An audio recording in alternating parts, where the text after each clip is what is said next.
આજે અમે અમારી અંકલેશ્વર ઇન્ડિયા ગઠબંધનની ઓફિસે હાજર છે ત્યારે ભરૂચ શહેરમાંથી યુવાનોએ આવીને અમને એવી ફરિયાદ કરી છે કે ભરૂચ શહેરમાં ખુલ્લેઆમ ઇંગ્લિશ દારૂ ડી ક્વોલિટીનું અને દેશી દારૂ ઇન્જેક્શનો નાખીને કેમિકલ વાળું દેશી દારૂ ખુલ્લેઆમ વેચાય છે અને આ દારૂ વેચાવા માટે પોલીસ એમને મદદ કરે છે. પોલીસ જ એમને કહે છે કે તમારે દારૂ વેચવાનું અને પોલીસ દ્વારા જે હપ્તા ઉઘરાવવામાં આવે છે એના 35 જેટલા વિડીયો ફૂટેજ અમને આપી ગયા છે.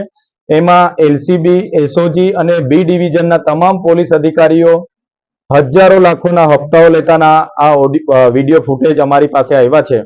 ત્યારે અમે સરકારને કહેવા માંગીએ છીએ, દારૂબંધીના નામે કરોડો રૂપિયાનો ખર્ચો થાય છે. ગાંધીના ગુજરાતમાં મોટા મોટા ફાંકા ફોજદારી કરવામાં આવે છે. તો આ પોલીસની રહેમ નજર હેઠળ આટલી બધી હપ્તાખોરીથી આજે દારૂના ધંધા ભરૂચ જિલ્લામાં ચાલે છે. એના હપ્તા મને લાગે છે કે ઉચ્ચ સ્તરીય પોલીસ અધિકારીઓને તો જતા જ હશે, પણ ભાજપના કમલમ સુધી જતા હશે એવું મને લાગી રહ્યું છે. તો જ આટલા મોટા પ્રમાણમાં ઇંગ્લિશ દારૂ અને દેશી દારૂના ખુલ્લેઆમ ઠેકાઓ ચાલે.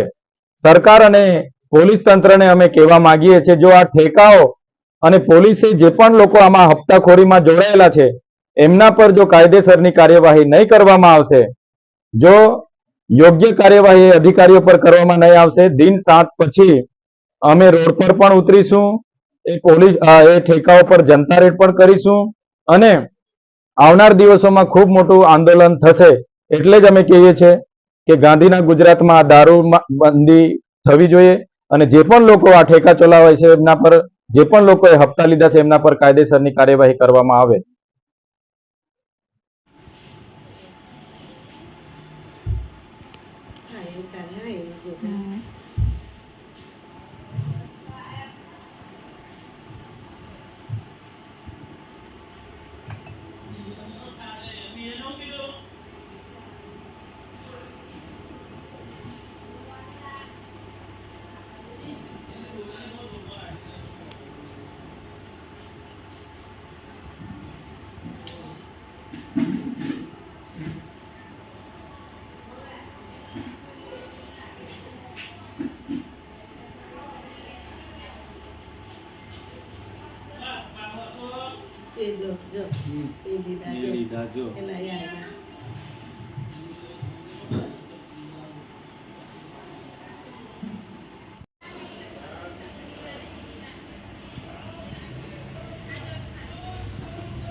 હું ગુનો કાલે પેલું ઉતારે